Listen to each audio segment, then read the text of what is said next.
Maligayang pagdating kay Charles Diding sa malamig na panahon. Kahit patapos na ang taon sa Harden, iniisip na namin ang susunod na taon. At may mga paparating na kaganapan talaga.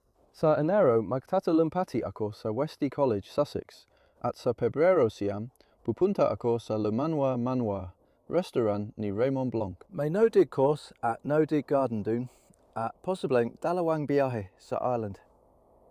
Nakalagay na sa Homemakers Courses page ng aking website ang lahat ng petsa ng aming mga kursong pang-isang araw, pang-weekend at ilang panghapon na kurso. Gusto kong ipakita sa inyo ang nangyayari dito ngayon. Ikalabing-4 ng Disyembre ngayon, ang araw na may pinakamaikling hapon sa taon. Patuloy dumidilim ang mga umaga. Ngunit sa ikalabing-4 ng Disyembre, nagsisimula na humaba ang mga hapon. Maniwala ka man o hindi, madilim pa rin dito kahit lampas alas 4. At malamig pa rin. Kaya itong mga broad beans, isang linggo na kami may hamog na nagyelo. Alas 10:30 ng umaga ngayon at nananatiling mas mababa sa nagyelong temperatura. Sandali lang na lumalagpas sa nagyelong antas ang temperatura. May ilang araw pa tayong ganito. Mukhang ayos pa rin sila, buhay pa. Kahanga-hanga ang broad beans. Mas maaga kong itinanim ang mga ito dahil plano kong gawing cover crop. Green manure o beteng pataba ay nagbabalik ng sustansya sa lupa sa pamamagitan ng photosynthesis at nagdaragdag ng carbon sa lupa sa pamamagitan ng mga ugat nito. Baka alisin na lang natin sila bago magtanim ng ibang halaman sa dulo ng Abril o Mayo. O baka alisin ko ang bawat ikalawa at mag-ani ng ilang broad beans. May mga pagpipilian ka. At dito naman ay meron tayong rye. Gumawa ako ng video tungkol sa pagtatanim ng rye, pag-aani ng butil at paggawa ng tinapay. May maliit akong gilingan at heto na. Ganito na siya ngayon, hindi kasing ganda ng inaasahan ko. May mga wireworm dito, nakakainis na wireworm. Peste sa lupa, uod na kumakain ng mga ugat. At marami na kaming ginawa, hinahanap sila at pinipisa. Sinubukan din namin ang ilang bagay kung makakatulong. Yung mustasa, tulad ng mga brassica sa pagitan, yan ang mustasa dyan, halimbawa. Huli na naming itinanim ang mustasa na yan, may mga patibong na patatas din, halos nagyayelo na. Sa huli, ang ideya ay baka may wireworm na pumasok doon para kumain. At habang lumalapit tayo sa rye, mukhang malungkot ang mustasa. Habang lumalapit tayo sa mustasa, mas malakas ang rye. Kaya ito ang rye dito, dalawa yan. Nagtubo na ng tangkay ang mga buto. At susilipin natin ito sa susunod na taon. Umaasa akong lalaki ito at makakaani ng butil para makagawa ng mas malaming tinapay. Ito ay purong mustasa lang dito. Isang uri ng mustasa na tinatawag na Synapsis alba o puting mustasa, Synapsis alba, na itinanim ng unang bahagi ng Oktubre. Kaya medyo malaki na ito. Maaari mo itong itanim kahit sa huling bahagi ng Setyembre at pagkatapos ay mamamatay ito dahil sa hamog na nagyelo. Kaya napakaganda nito para sa no-dig na pamamaraan. Kinukuha mo ang carbon mula sa dahon at ugat at pinapatay ito ng hamog na nagyelo. Matitira ang tangkay, pwede mong walisin at magsimula ulit sa tagsibol. Naglagay kami ng kaunting compost nung nagtanim kami ng mustasa noong Oktubre. At ganoon din dito kung saan naglagay kami ng compost bago itanim ang mga sibuyas dahon. Itinanim ang mga sibuyas dahon sa lupa noong Setyembre 30. At ito ay medyo tira-tira na mula sa maraming halaman, kaya mas kaunti ang laman ng bawat kumpol. At hindi sila mukhang maganda sa ngayon, pero ayos lang naman sila, alam mo yon. Klasikong pananim na pang-overwinter ito. Nakakapit pa rin sila at malakas ang paglago ng kanilang mga ugat kung maayos ang lahat. Samantalang ito ay anina, matatapos na. Tapos na ang endive at letsugas sa taniman na ito. Okay lang kasi nakapag-ani tayo ng mahigit 10 linggo mula rito. Paulit-ulit lang kumuha ng panlabas at ilang dahon ng kale. Kaya naging tanimang pangsalit na ito. Alisin na siguro lahat ng halaman ngayon, kaya may ilan pa tayong kailangan linisin. May natirang mustasa, kaya sinubukan namin ng ibang paraan. Nahuli itong itinanim noong Oktubre 10 at nilagyan ng bawang sa pagitan. Makikita mo dyan, kaya hindi namin nakita ang bawang na ito hanggang kamakailan lang. Hanggang sa dumating ang hamog na nagyelo, hindi namamatay ang bawang sa lamig. Ayos lang ang bawang kahit may hamog na nagyelo. Baka mapayaman natin ang lupa ng microbiome na makakatulong sa bawan at may bawasan ang kalawan. Malaki ang problema namin sa kalawan ng bawan. Sinusubukan ko na lahat. Ang Savoy Repolyo ay napakainam na gulay para sa taglamig. Paborito ko ito. Sila pa rin ang nananatili kahit anong lamig ang dumaan sa kanila. Mukha rin talagang maganda. Tinatanggal namin ang mga panlabas na dahon at siguradong nakakatulong ito para manatiling maganda ang itsura nila at mabawasan ang bilang ng mga slug. Lahat iyon ay napupunta sa bunton ng compost at dapat tumagal hanggang anihan. Siguro hindi buong taglamig pero mga 2 pang buwan pa rin. Mukhang malungkot na yon ang mga halaman dahil nagyelo. Iyan ay purple sprouting broccoli variety. Claret na anihin sa Abril. At inilagay namin ang istruktura nito. Lahat ng itim na takip ay laban sa mga kalapati. Dahil kadalasan ay hindi naman nila ako masyadong ginagambala dito. Pero pagdating ng Desyembre at lumamig na ang panahon, talagang pumapasok sila at makikita mo maya-maya ang ilang pinsala ng kalapati. Ilalapan nila ang mga halaman kapag nakaupo sa ibabaw. Ngayon, gusto kong ipakita sa iyo ang ilang nakaimbak. At hindi ito ayon sa plano dahil sa tindi ng lamig. Kaya ang kubol na ito ay hindi insulated. Hindi ito dinisenyo para dito. Hindi ko rin alam kung para saan ko ito gusto. Pero alam kong may maiimbak ako rito kahit kaunti. Pero hindi ko akalaing mag-iimbak ako ng ganito karami. Napakatagumpay ng taon namin, gaya na nakikita mo. Ang mga bagay tulad ng mga leak dito, pansamantala lang yan. Hindi sila sobrang nagyelo, medyo nagyelo lang. Dahil ang temperatura dito sa loob ay bumaba ng husto na umaabot lang ng 1 degree centigrade, 34 Fahrenheit, halos nagyayelo na, pero lahat ng nandito ay matibay sa lamig, kaya ang celeriac, ang Pechay Bagyo, at ang mga radicchio. Ang mga magagandang puting repolyo sa bukid at granite na pulang repolyo. Lahat sila ay kaya magyelo ng kaunti, pati na ang mga karot na nakikita mo sa timba doon, kaya nilang magyelo. Ang isang bagay na hindi gagana ay itong fennel dito, at kumuha ako ng isa kahapon. Hindi ako makapaniwala, talagang nagyelo ito, matigas na fennel. Maraming tubig ang fennel, kaya nagkamali ako. Dapat nilayo ko ito sa lamig. Pero kahit itong mga mansanas na ito ay nakakagulat din, alam mo dahil tubig na tubig din sila, pero kaya nilang magyelo. Kaya yan ang mga Bramley na mansanas. At mas magagandang radicchio. Medyo may yelo yung isa na yon, pero alam mo, kaya naman nila yon. Kaya mas mabuti na nandito sila kaysa sa labas na nagyayelo, nababasa ng ulan, at nagiging malambot. Tulad din ng mga sibuyas, alam mo, may mga pagpipilian ka dyan. Mas gusto kong itago ang mga ito sa bahay, kasi doon sila.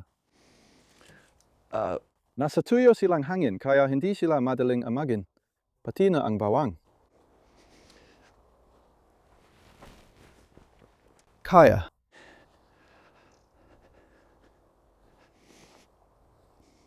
Ito ang pinsalang dulot ng kalapati. Kung makikita mo yung mga dahong may punit-punit na itsura, kung saan nila tinuka sa pagitan ng mga ugat. Klasikong gawa yan ng ibon, kahit anong klase ng ibon. Ginagawa yan ng mga kalapati. Madalas silang umuupo sa ibabaw at nagiiwan ng ambag bago lumipad. Sa kabutihang palad, dito ito nangyari. Hindi sa Brussels, pero maganda rin naman ang Brussels. Masaya talaga ako dito. Alam mo kung anihin mo sila habang nagyayelo pa ng ganito, mas mabuting hintayin munang matunaw sila bago lutuin. Pero matamis sila dahil pinapataas ng pagyayelo ang asukal at ganoon din sa mga halamang ito. Kaya makikita mo uli ang lamb's lettuce at ang swede. Ang lamb's lettuce ay nagyayelo ng buo at ayos lang iyon. Anihin natin sila kapag natunaw na ang yelo o maganda na ang panahon. Iba't ibang uri ito ng mga swede. Muli, tinatanggal ko ang mga dahon sa ibaba at hindi na ako nag-aalala kung kainin ng mga kalapati ang mga ito dahil tapos na silang lumaki. Base sa karanasan ko, hindi kinakain ng kalapati ang ugat ng swede. Kaya sa bagay na yan, pagbibigyan ko na sila. At spinach, sa ngayon dito, wala namang kumakain ng spinach. Alam ko na kinakain ito ng mga kuneho at wala naman tayong mga kuneho ngayon. Buti na lang, iba-iba rin. Medalya, makikita mong sobrang nagyelo ito at napapansin ko na napakatamis nito kapag medyo natutunaw na. Sa ganitong lamig, ito ay isang uri na, sa totoo lang, lahat ng spinach ay dapat kayang tiisin ng lamig. Pero itong isa, magaling talaga pagdating dyan. Sige, tingnan natin. Compost. Pasensya na, gusto ko lang ipakita sa'yo. Habang nandito tayo, pwede ko ding itulo ang beetroot. Ang galing nila, tinan mong yelo sa mga ito. Hindi ko pa alam kung makakayanan nila ito. Mabubuhay tayo dito. Minsan kapag nagyayelo ang beetroot, lumalambot ito. Pero susubukan ko muna. Marami kaming naaning beetroot at halos lahat na ilagay na sa imbakan. Ito ay compost na ikinalat ko lang kaninang umaga at naroon pa ang nagilong lupa sa ilalim. Makikita mong hindi marami ang compost dito pero mataas talaga ang kalidad nito. Mahigit 1 taon na ito. Galing ang iba dito sa pallet bed base na titinan natin mamaya at minsan lang namin itong hinalo, hindi rin sinasala. Para sa akin, karamihan dyan ay dumi ng bulate. Tingnan mo rin yung mga piraso ng kahoy, kaya okay lang sa akin na may ganun sa ibabaw. Hindi ito parang patong ng wood chip, kundi mga bulok o halos bulok na kahoy na maganda para sa lahat ng halamang singaw sa lupa. Kapag naglagay ka ng compost, huwag asahan na pepekto ang itsura nito. Huwag mag-alala kung di ito ganun. Hindi mo kailangang maglagay ng sobrang dami kung talagang mataas ang kalidad nito. Kung kapal ang pag-uusapan siguro. Hindi pa na umabot ng 1 sentimetro. Pero na yon napaka-fertile na ng lupa ko dahil sa paulit-ulit na paglalagay ng compost. Sa totoo, mas kaunti na ang nilalagay ko sa kalamihan ng mga taon ngayon. Ito ang 3-bay pallet system at yung isa ay may compost na si Adam ang naghalo mula rito. Yung isa naman sa kanan ay nahihinog pa. At ito ang kasalukuyang bunton. At may ginagawa kami rito na hindi namin karaniwang ginagawa. At iyon ay ang pagkatakip dito. Kamakailan lang ito nilagay. Lagi rin akong nagdadagdag ng carrot. Sa totoo, may kaunting init tayo. Maglagay ka lang ng thermometer doon at makikita mo 25 degrees kumpara sa temperatura sa paligid na 0 o -1. Pero ayos na ako doon. Karaniwan sa taginit, umaabot yon ng mga 50. Kapag nakakuha ka ng init sa ganitong panahon, nakakabilib dahil kailangan ng maraming badeng materyales para dito. Wala na tayong halos na yon, puro tira-tirang anina lang at kaunti pa. Patuloy lang punuin ang bunton ng compost. Pero huwag mag-alala kung hindi ito umiinit. Magsisimula ulit sa tagsibol. At heto pa, ang isa pa itong gamit nito para sa mga daanan. Dito namin ito pangunahing ginagamit. Napakalamig na punton ng wood chip na dinala ng lokal na tagaputol ng puno. 3 linggo na ang nakalipas. Binayaran ko siya ng 30 libra. Malaki ito para sa akin at sulit talaga. Minsan libre mo nakukuha, nasa iyo na yon. Gusto ko ring suportahan sila kasi mahusay ang trabaho nila. At sariwa pa yan, mga 3 o 4 na linggo pa lang. Ito ang dinala niya noong nakaraang Pebrero. Kaya kung ikukumpara mo ang mga ito, kung ilalagay ko sila magkatabi, yun ang sariwa, pareho lang yan. Alos ganyan din ang itsura nito. Nang dumating ito mga 9 na buwan na ang nakalipas. Kaya nabibigyan ka ng ideya. At mas gusto ko talagang ikalat ito kapag ganito ang itsura, tulad sa mga daanan. Inipo namin ito hanggang kailanganin, kaya palagi akong bumibili o nagpapadeliver ng maaga. Gusto ko ang trabaho ni Kuya kasi may zipper siya na hindi gumagawa ng malalaking piraso. Kaya isa pa yon sa mga dapat isaalang-alang. May iba't ibang klase ng wood chip, hindi lahat pare-pareho. Dito makikita mo ang isa pang taniman ng mustasa na. Nagtanim din kami ng bawang at kung titingnan mo, ito ay mga maagang uri ng bawang. Ipapaliwanag ko ito next year kapag mas maganda na itsura nila. Mas halata na, pero hanggang na yon, ayos naman. Oo, humanga ako. Isa rin itong kawili-wiling maliit na taniman. Dahil ito ay fruit radish. Mga labanos ito, pero hindi sila katulad ng karaniwang spring radish mo at matibay sila sa lamig.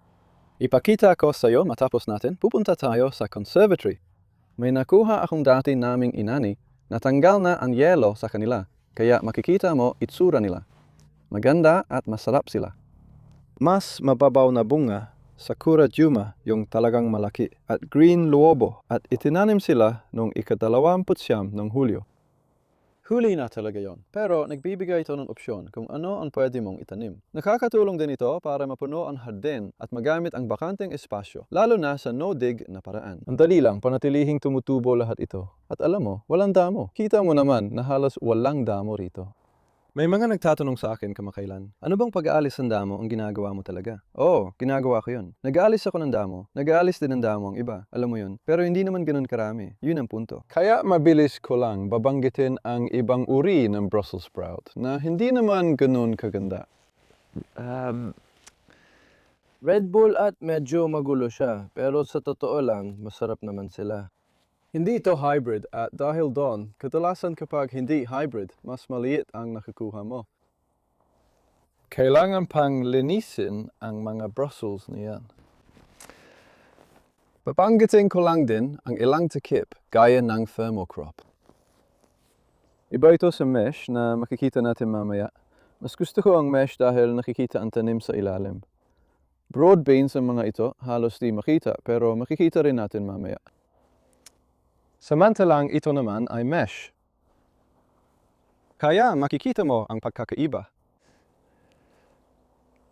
Gustong-gusto ko kung gaano kakita ang mga cauliflower na ito. At ito ay isang uri na tinatawag na Alzheimer na inihasik ko noong huling linggo ng Agosto. Mga ika-25 ng Agosto, iyon ang mahalagang panahon. At pagkatapos ay mailalagay mo na sila sa lupa bago ang autumn equinox.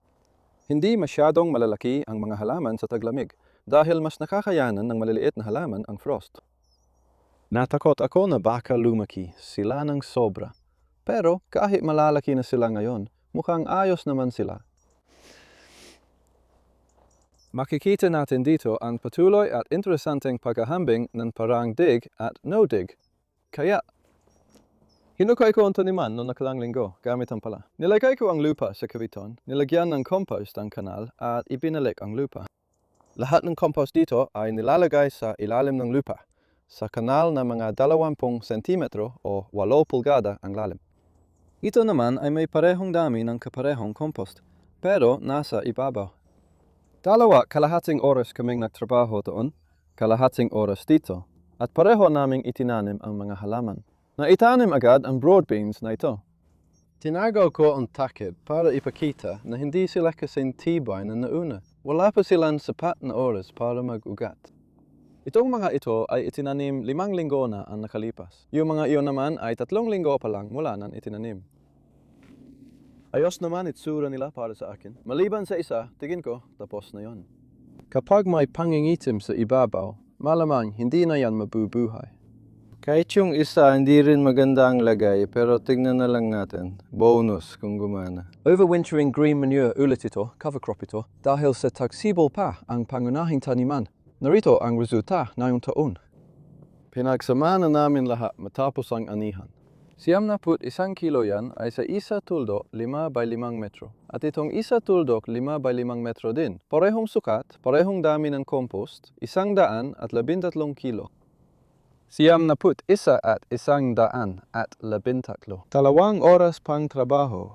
Bakit ba kailangan pa maghukay? Hindi ko pa rin maintindihan. Ilalagay ko ang mga resulta na ito sa aking website at paki-check ulit. Lalagay namin ang link sa video description. Greenhouse. Kita mo na makapal ang yellow dito pero mas mataas sa nagyelong punto ang temperatura. Sabi ng thermometer sa taas, 3 degree doon. At makikita mong may takip na fleece ito. Ito ay dagdag na proteksyon at masasabi kong talagang gumagana ito ng maayos. Nakuha ko ang ideyang ito kina Elliot at Clara Coleman ng 4 Seasons at Seasons Farm sa Maine.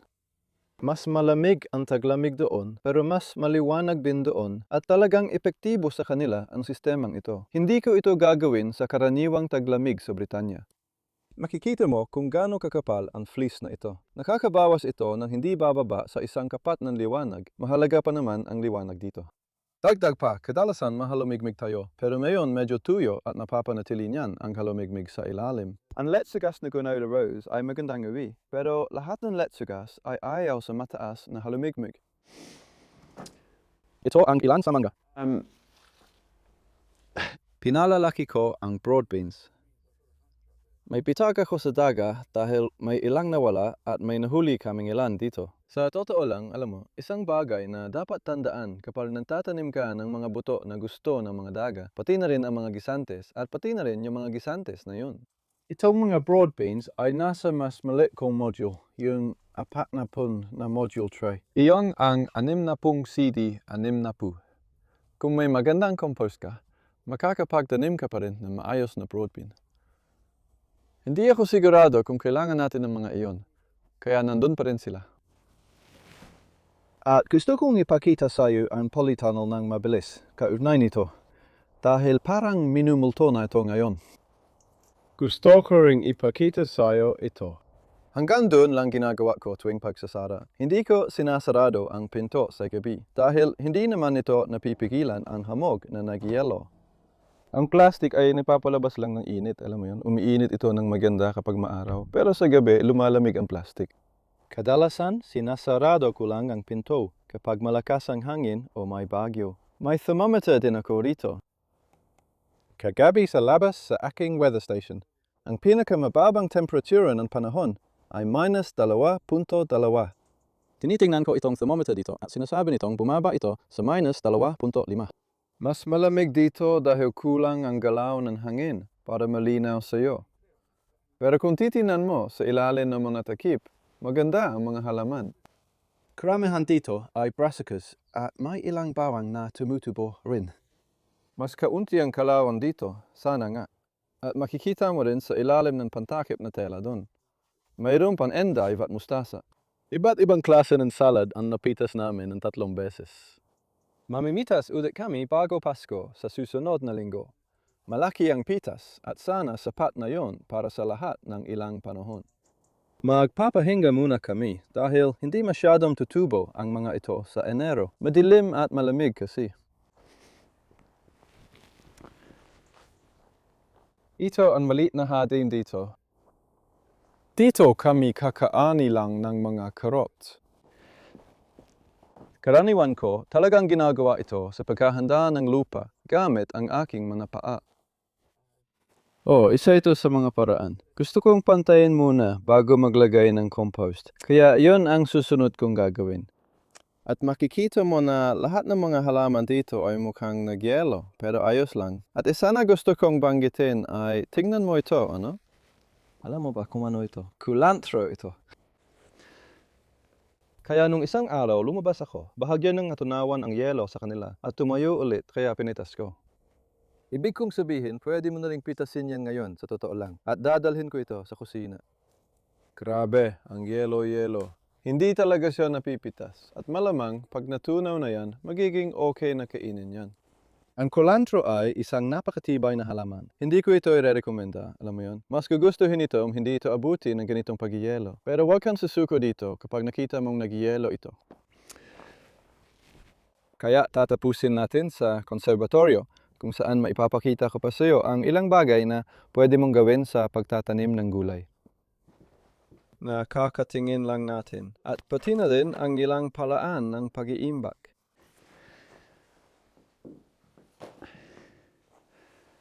Tulad noong nakaraang. Noong Biyernes, nagre-record ako ng audio sa isang malapit na studio para sa aklat ko tungkol sa no-dig. At si Adam, salamat sa kanya, naalala niya ang ocha. Nakalimutan ko na ito. Tingnan mo ito. Siya ang nag-ani ng 5 tanim ng oka. Nakakuha kami ng 3 tray. At ang oka, isang root crop, ay nakikinabang kapag naiilawan at kailangan ng araw. Makakatulong ito pampatamis at pwede mo na itong kainin simula na yon. Masarap kapag inihaw, pwede ring hilaw sa salad. At tingnan mo ito, siguro iniisip mo, ano bang ginagawa niya? Pinapainit ang mga kamatis sa ganitong panahon? So, basically, ito pa yung. Makikita mo ito sa isang maikling video na in-upload ko noong Hulyo, siguro mga unang bahagi ng Agosto, para sa isang artikulo na tinatawag na Rosada, na ikaw, isa itong F1 hybrid, hindi mo na mabibili ang mga buto. At hindi magiging kapareho ng original ang tutubong halaman mula sa mga buto, dahil F isa hybrid ito. Kaya kung mag-iwan ka ng side shoot, nilagay ko ang side shoot sa compost, at tumubo ito ng halaman at lalaki ito ng sobra. Pwede mong putulin ang tuktop ng halaman para maka-side shoot. Itanim ito sa compost at makakaroon ka ng panibagong halaman na mag-uugat. Kaya ang ginagawa ko lang talaga ay panatilihing buhay ang ilang rosada sa taglamig para maitanim ulit sa Abril. 8 taglamig na mula nang tumigil sila sa pagbebenta ng binhi. Sa ngayon, ito ay kasunod ng labanos at leek at naintriga lang talaga ako. Inani namin ang mga leek na ito kaninang umaga para makita kasi alam mo, paano kaya ito pagkatapos na nagyelo? Sa totoo lang, mukhang ayos naman. Pero ang mga leek, kung meron ka itong mga leek, makikita mo sa puti na bahagi na yon na nasa ilalim ng lupa. Kaya mas hindi ito nagyayelo kumpara sa mga bahagi sa ibabaw ng lupa. At ito ay mas parang leek na pang taglagas o tag-init kahit punuin mo pa. Kung paulit-ulit nagyayelo at natutunaw, pwedeng mabulok. Hindi niya gusto yon, kaya dapat mo itong bantayan. Kung mayroon kang mas luma o espesyal na mga winter variety, na karamihan ng tangkay o shank ay nasa ilalim ng lupa, mas maganda yon para sa pag-survive sa taglamig. Hindi man sila lumaki, pero nakakadaos naman sila ngayon. Itong dalawang labanos, itong isa inani ko kahapon, ito ay green luobo. Ilalagay ulit natin ang pangalan sa description at o sa subtitles. Green luobo, sharwo fruit. Ito ang inani ko kaninang umaga. Parang nagyelo pa din. Nai-intriga ako, yan ay cabbage root fly. Karaniwang peste yan tuwing taglamig. Kahit anong ugat ng brassica, ito ang pinsalang dulot nito. May uod na gumagawa ng lagusan. Halos gaya ng cabbage root fly at carrot root fly. Kaya mo tinatanggal yon dahil sa labanos, hindi lang ganda, kundi lasa rin ang mahalaga. Nagyelo pa rin. Tingnan mo. Kapag naging maayos ang lahat, pag natunaw yan, at sinasabing lasang peras daw, totoo naman, based sa natikman ko dati, at pagkatapos yung green luobo. Kung puputulin ko yan, tingnan ko lang.